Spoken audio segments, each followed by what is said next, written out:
so much for joining this session. My name is Xiaoming Zhai. I'm Associate Professor of Science Education and Artificial Intelligence and Director of AI for STEM Education Center at the University of Georgia. And today I'm going to present a framework for technology-driven classroom-based innovative assessments. And this framework and most of the content came from a chapter that the National Science Foundation in the United States, they have a casual, especially serving for the DRK-12 program, asked me to write this chapter for it's a new report called Classroom-Based Assessment. So my work primarily focusing on applying artificial intelligence to support science teaching and learning. So this chapter is based upon literature, and the framework was developed initially for what I call innovative assessment that we needed to forward science education. But the example came from literature. All right. So in today's talk, I'm going to primarily focusing on two aspects. The first one is the rules of technology in innovative assessment practices. Second aspect is overview of NSF-funded past project. As an example, so the general context in the United States was, about 10 years ago, the United States released a framework for K-12 science education, and this framework has one very important benchmark and region is science education has to really integrate the three dimensions, which are science and engineering practice, cross-cutting concept, and a discipline core ideas. So this framework especially highlighted that we have to develop some performance expectations, incorporate the three dimensions to really engage students in learning science. So the vision highlight use of knowledge instead of memorizing scientific concept.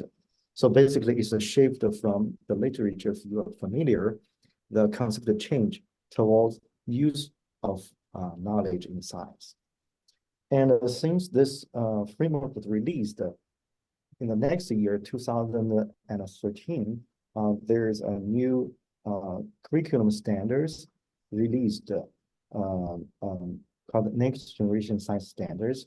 And these standards carry on this new vision and has been adopted by, I think, 24 states in the United States, and another 21 states, they developed their or revised their new standard according to the framework. So we call it adapted the NGSS. So this is one of the most influential standards in the United States.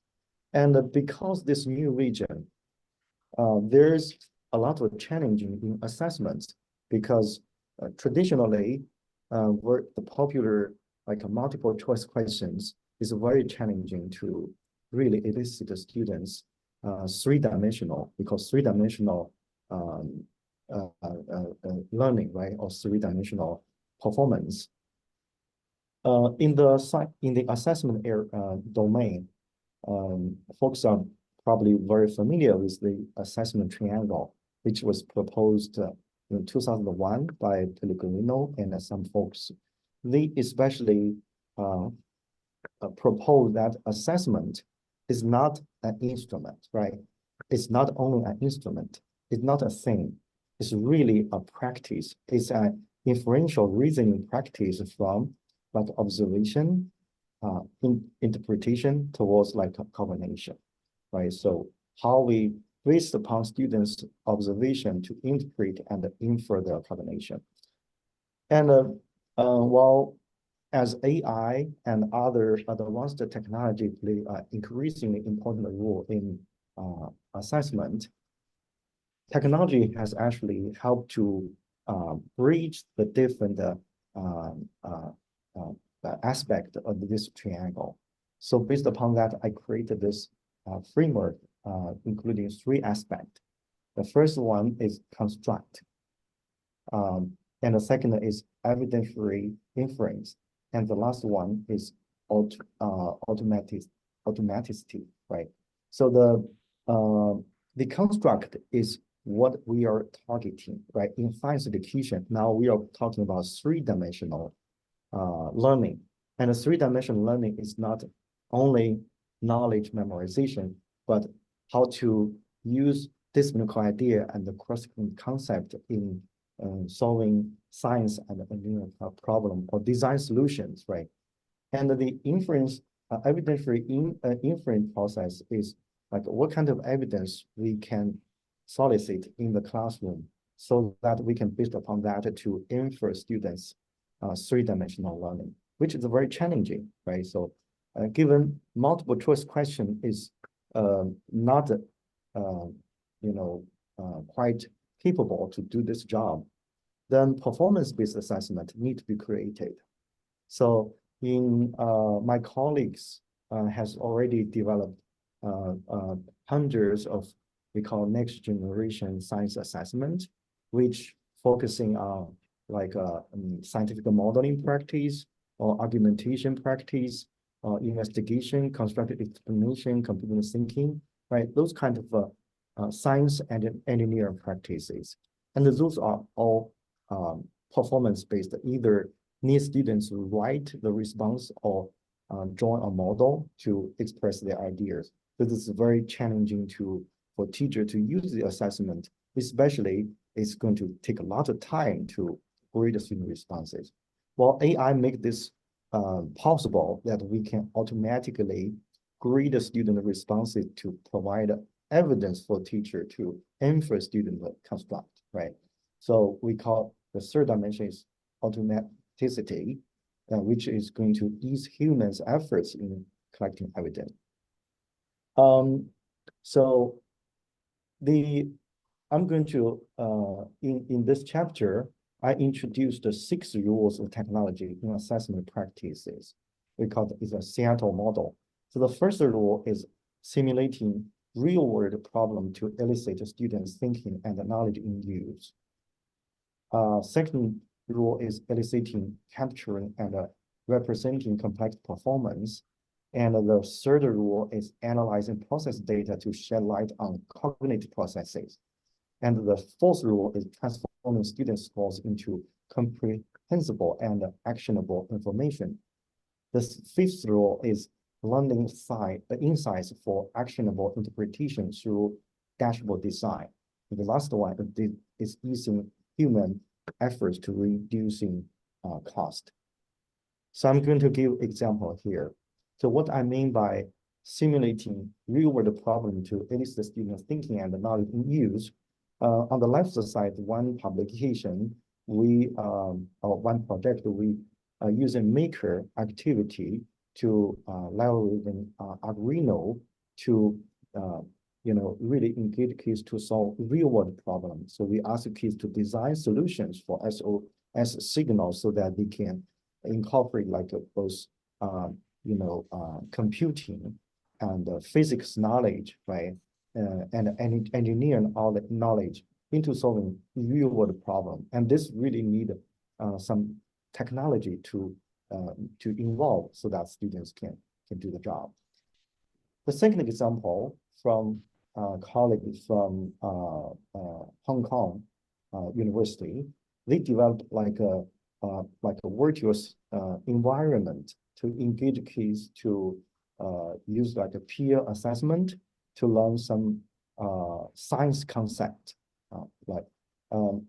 and this is a virtual reality technology involved in this. The second rule is eliciting, capturing, and representing complex performance. In science education, there's a lot of different representation methods we can potentially use to elicit the student performance, right? So one of this tool can be like ask kids to join a model. So a model basically carry the power to explain phenomena. My colleagues developed this Sage modeler tools that the students can leverage to create explanation for various of science phenomena, and they can connect the different variables and really to show the relationship between variables so that they can explain the phenomena. This is one of that example. And the third rule is more focusing on analyzing data to shed light on cognitive processes, right? So you're going to see this dashboard created by my colleague from University of Florida.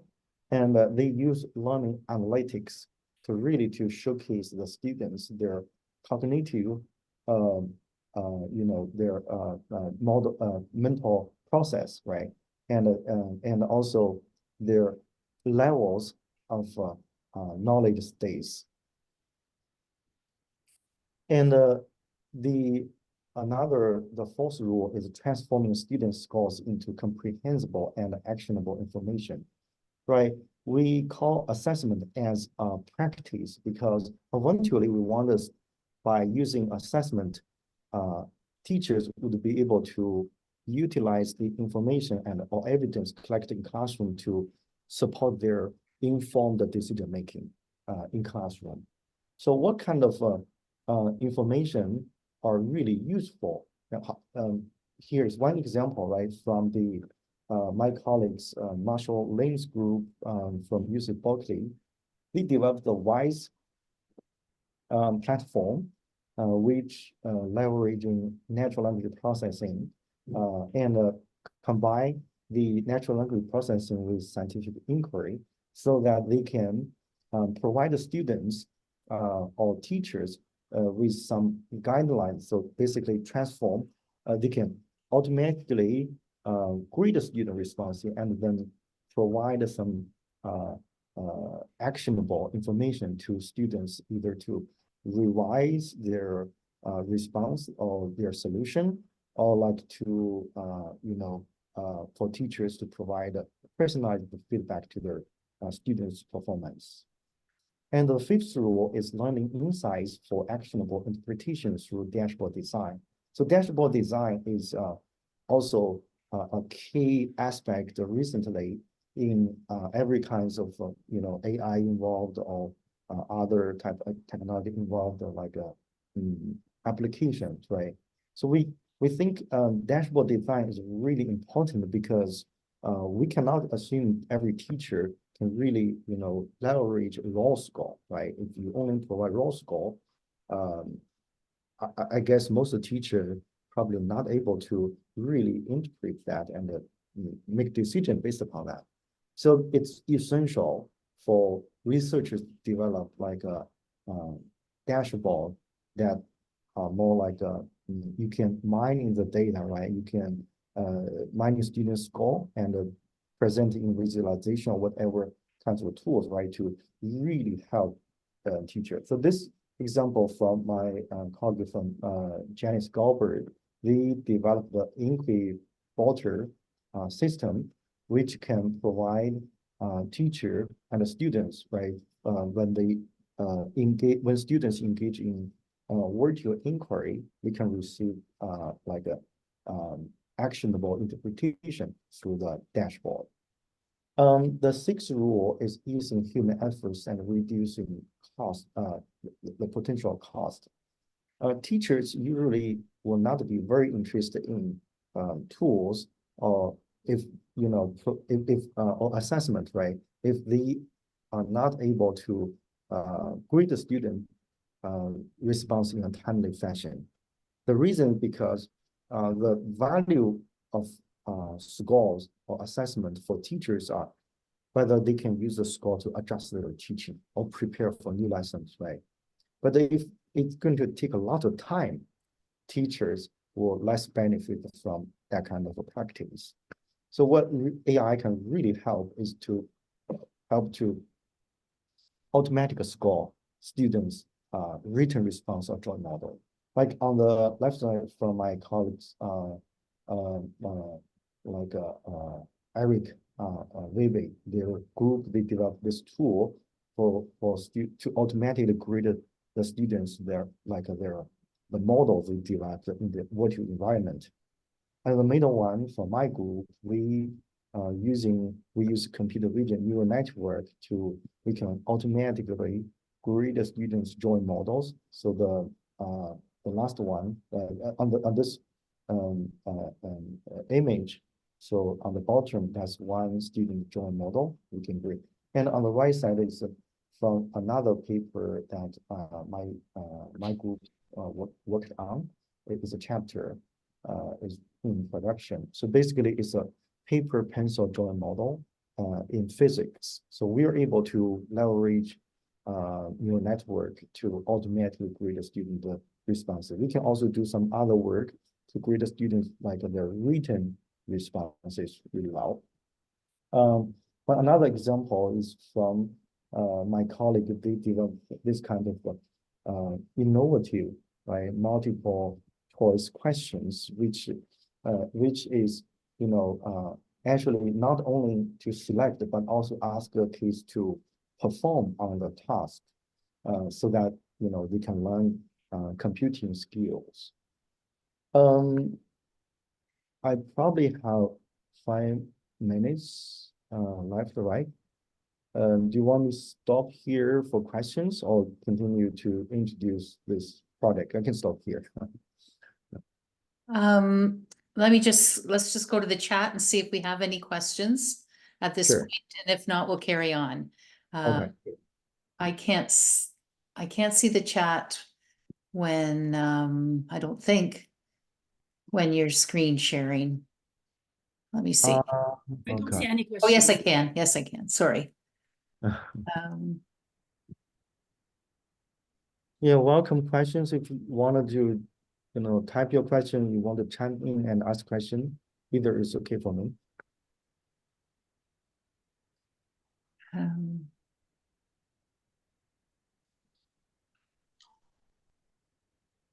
Yes, why don't you carry on for a couple of more minutes?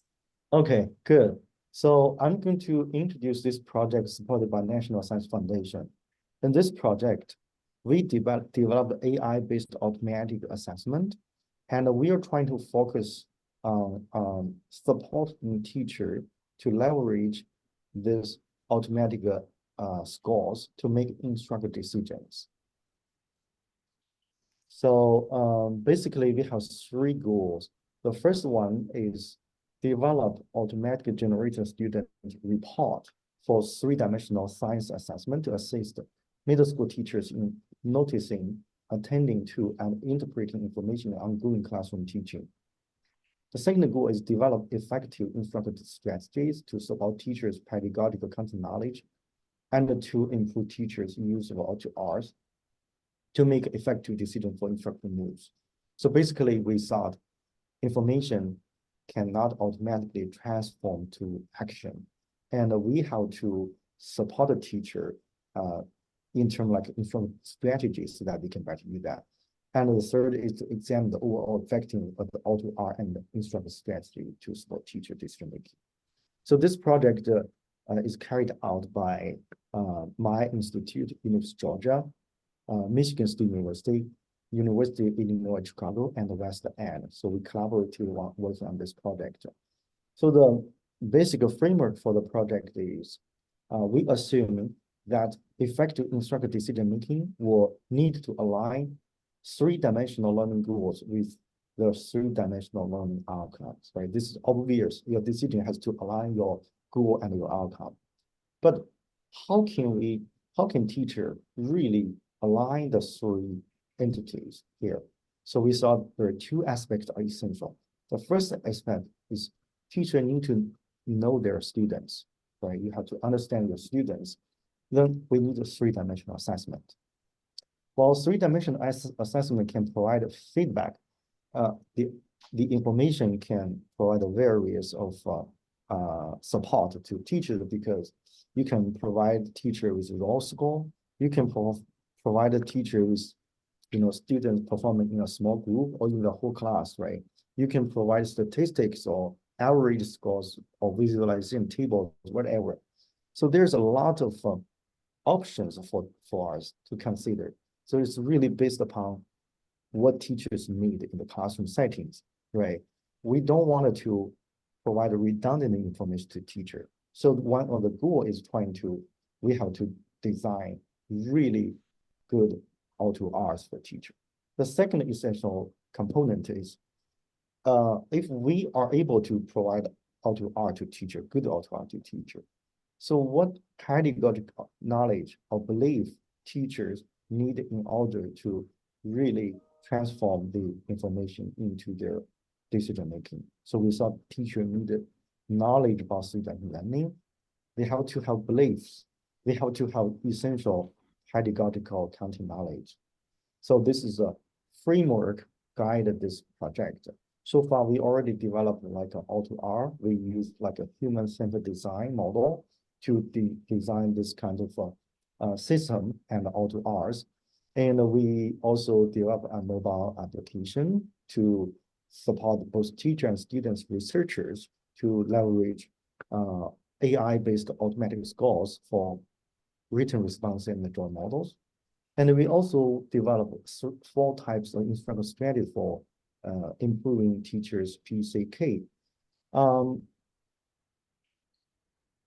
So there are 4 types. I'm not going to go to the details.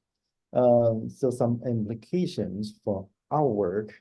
We saw like a technology such as AI has shown significant potential to advance innovative assessment practices. You're going to see AI can almost interact with each of the 6 rules I mentioned in the Seattle model. And we do need interdisciplinary expertise in education, computer science, data science, and learning analytics to advance this assessment practices. And the studies are needed on fundamental work on how new formative classroom-based assessment technology are operationalized in classroom. And we also need solutions to the long-term structural inequities that have led to unequal opportunity for students. At last, I think the technology can assist the assessment practice, but not substitute teachers. That's some point I want to present. I saw one question in the chat, but do I still have time?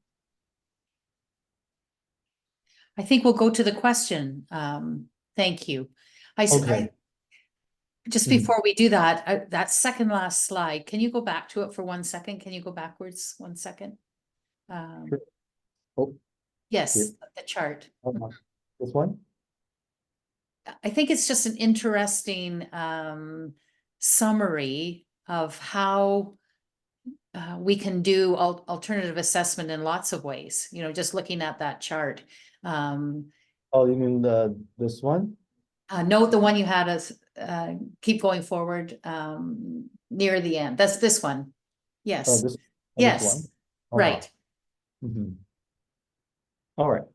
I think it's a really nice checklist, you know, that sort of shifts our thinking, moves us away from sometimes doing what we do traditionally. Thank you.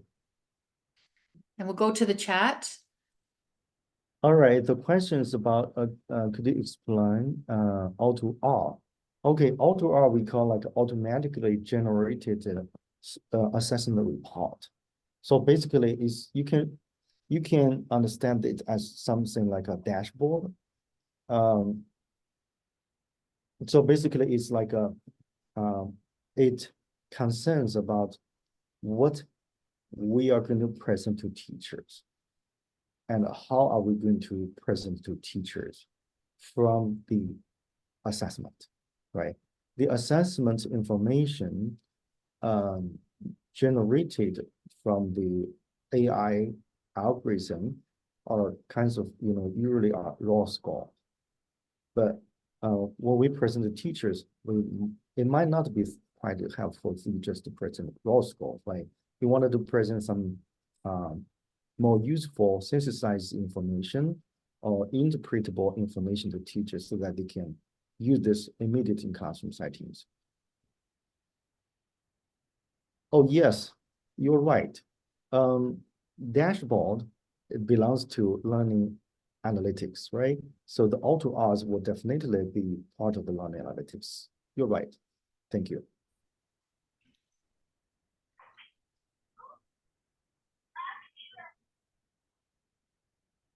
Yeah, then all to all, yes, it definitely refers to the quality of the information presented to users.